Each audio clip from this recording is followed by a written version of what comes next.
What do you believe? Confessions for humans. It's a human practice to help us deal with their shame. Confession's not for God's sake.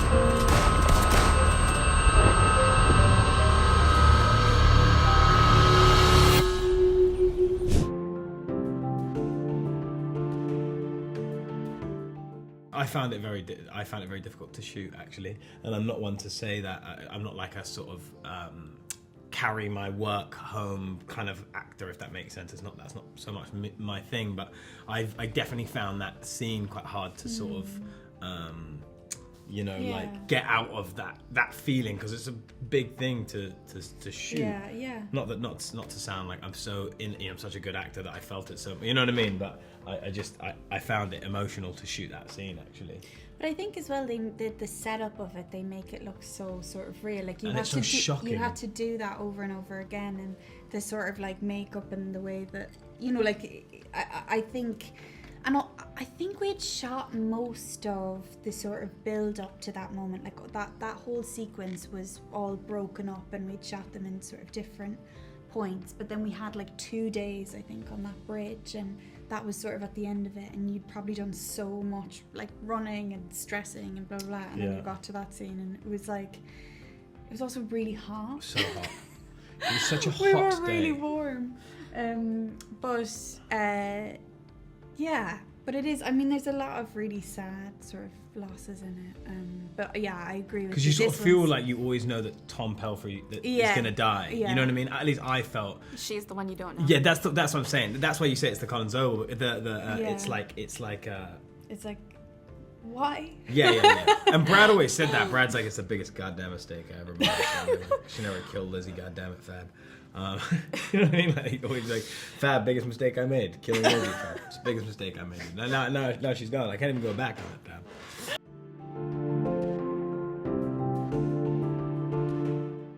Yeah, no, that's a good question. Well, a lot of it was then deciding for myself at what point Robbie really knew that was the only way to go, and layering that in for myself in an honest way that wasn't tipping my hat or anybody to the audience.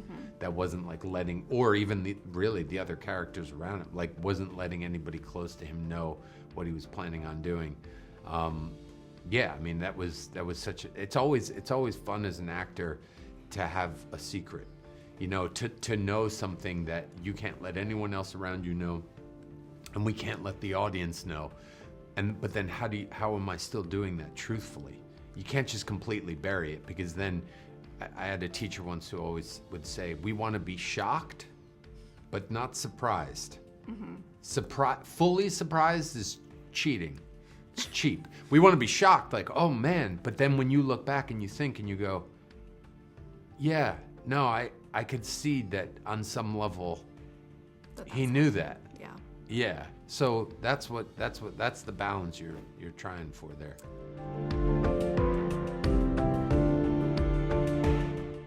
It was super fun. It was. The one thing now that I'm thinking about is there was a lot of running. You know, we just take after take after take. I'm joking. Yeah. We weren't huffing and puffing. But I enjoy action. You know, I enjoy watching it. Absolutely enjoy shooting it. We see Aaliyah in her prime. Just again, things seemingly are spiraling out of control, but she's got, her cool head on. She has that moment where she slides down the hill to attend to Kathleen. That was fun. I think I had a slip and fall at some point, which was like a funny moment. But it's one of those where, they challenge you to do what you can, but do it in the safest way possible. So I also have to then give kudos to my stunt double, Ivy, who was able to tag team seamlessly with me. But yeah, it was. I loved doing it because I don't often get the chance to do action, and like Tuso, I really love it. Yeah, and I would love to do more. I'd love to at some point play some kind of super villain something. Some kind of really bad guy. But it was a lot of fun. I mean, on the other hand, I'm also 55 years old and had to leap over a log like I've been doing it all my life, and it was a bit much. But that's why we have editors. Yes. Who make us look cool. Yeah, who make us look cool. But also I had a couple of days training. Tuso had much more training than I did. And you can tell because she's great at it. But I had a little bit, just because I wasn't as actiony as the rest of you guys were. And so we can tell, when we see Kathleen in there with Tuso, with Aaliyah, we see that, she's been behind a desk for a while. It's been a while since she's been out in the woods playing shoot 'em ups,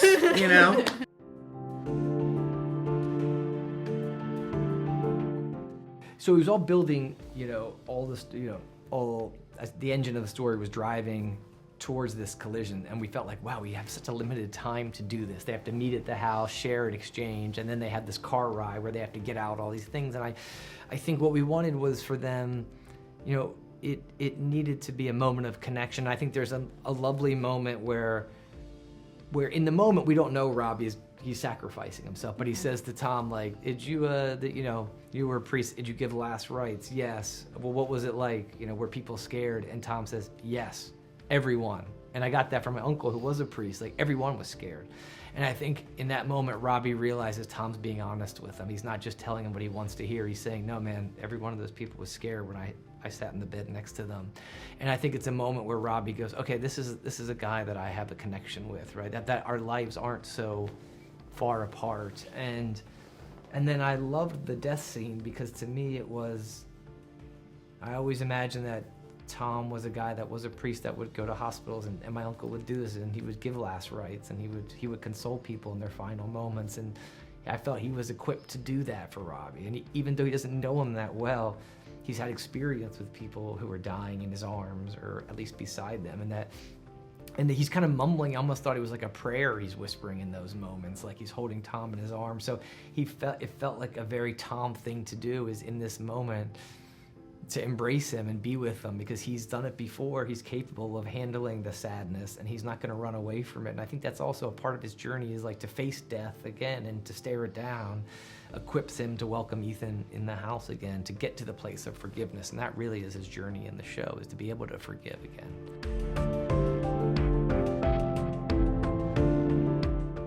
It was, it really comes down to the amount of prep that we're doing ahead of time. It was very important for me and Brad for us to really figure out where people were first, so that if we could, we had a model at some point where we're like, they're coming from here, they're coming from here.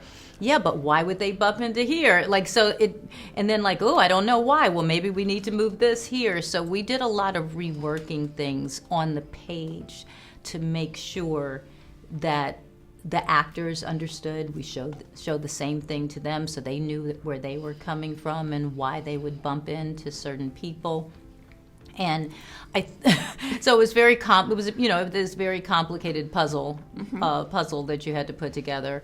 And then I think that what Brad set up, as far as our characters' development and how much you cared about them, good and bad characters, that by the time that we would get to some of these huge scenes of fights, or what you're talking about with Lizzie, we cared about them so much. So with just a little extra sort of introspective coverage and getting inside of the narrative, so it didn't just become one big fight, you then cared about what was happening instead of just feeling like you're in some Jason Bourne action show.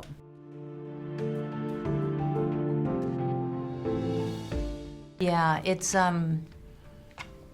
those scenes are always hard, but again, I have Mark Ruffalo and Tom Pelphrey, who are locked in and ready to go. I think most of our issues that day were more technical and weather related. Like, we shot that scene 2 different days. We had to reshoot it again because we had lightning and rain, and then it looked different than the day we first shot it because of weather. And so we had to reshoot it. It was not the best thing that you want to do for such a big scene, and him going through his memories and death. But yeah, it's definitely a memorable one, and you're sad when it happens. It is. It's very sad. Which is great, because Yeah. you wouldn't think you'd feel for this guy, and you do, and that's a testament to Brad's writing and to our actors. Again, when we get to these action sequences, there are times it can just feel very technical, and having you do it, I'm sure I drove her crazy. I'm like, no, shoot, turn, head down. It just becomes about getting some things like that we just have to technically write. And we've done a lot of rehearsal with that stuff, and worked on her sliding down that, and then sliding down the hill, and then the double coming in. It's a lot going on in those sequences. But again, what Brad has set up story-wise, now we believe that she is that girl, because we've talked about it, and you've seen all the steps that the writer's done to establish who these people are. So now, once we see her as our action hero, we've earned it.